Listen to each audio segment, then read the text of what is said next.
E Viúva Negra está estreando agora nos cinemas e também na plataforma Disney Plus. Então você escolhe o jeito que você quer assistir a essa volta da Marvel para os filmes, né? Depois das séries todas que a gente viu no Disney Plus. E eu conversei com as protagonistas de Viúva Negra, a Scarlett Johansson, claro que faz a Natasha Romanoff, e a novata, a Florence Pugh, que chega como a Yelena Belova. Dá uma espiada e dá seu like se você gostar.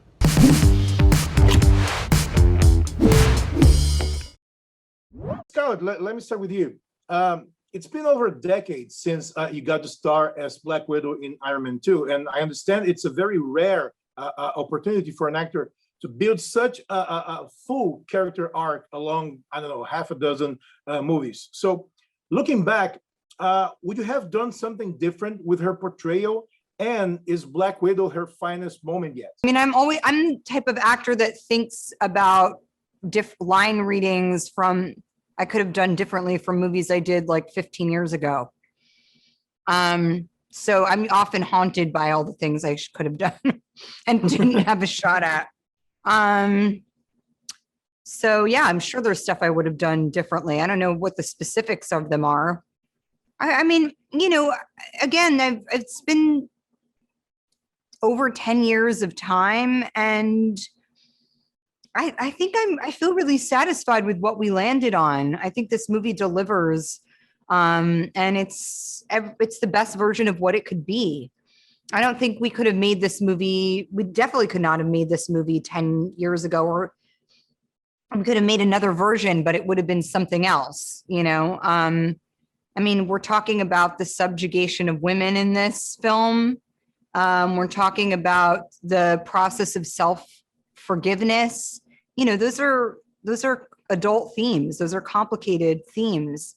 I don't think that the studio would have been ready to make that movie 10 years ago. So I think it's all kind of happening how it's supposed to. Florence, the Marvel universe is a well-oiled machine, and you know, with the connecting movies and now streaming shows. So what excited you the most to enter this universe? And can you tell us what's next for Yelena? What excites me the most to enter this universe? I think these movies, I know everyone in the industry, actors watching it, are big, massive epics, and you're always slightly wondering when you're going to get involved with one of them, or how you're going to get involved with one of them, or who you want to play one day. And so I think I felt very grateful and very lucky that I found myself on this film at this time. And I got to work with Scarlett and with Kate Shortland. And my experience on it has been so warm and so welcoming. Whether it's been, you know, Scarlett or Kevin Feige or even just the fans, I was really expecting a different welcome from. I was quite intimidated about what people were going to think about me being cast as Yelena, and what people were going to think about my interpretation of Yelena. And I've just been so overwhelmed by how wonderful and how welcoming everybody has been. So far, my whole journey has been amazing, and I don't really know how that's going to get topped. But in terms of what's next for Yelena, I don't know. I don't know what's next. We've only just began. This is my first one, and I'm quite content with that just now. The movie had to sit on a shelf for more than a year because of the COVID pandemic. And now movies are kind of a different beast, and we don't really know how the industry will perform once the pandemic is fully over. So for both of you, being in front of the cameras and also as a producer in the case of Scarlett, how do you see the future of movies in the way they get to the audience? You know, it's so funny. I was just thinking about this the other day, because there's still this stigma in the creative circle about making movies for streaming, or the eventuality that that's where your film may land.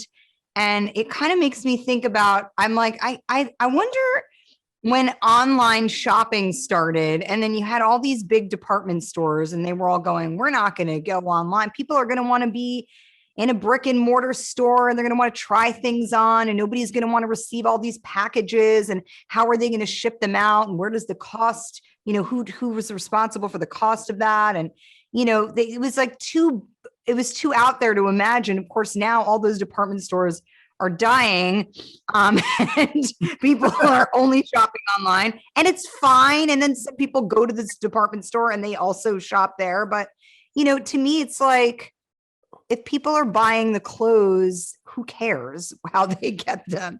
And I feel like people will go to the movies. I love to go to the movies in person. It's how we make movies for a big screen.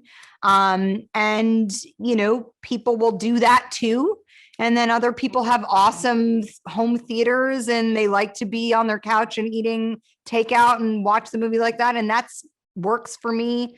Also, I just think there's not, we're going to have to adjust to the fact that people, also like to absorb content at home for various reasons, and that's okay. And it has nothing to do with the quality of what you make, and you can still make things epic and huge and make them to be screened in IMAX, and people should go and enjoy that experience. But I think it's silly to be picky about it. And, we have to go with progress. It's just. Wow.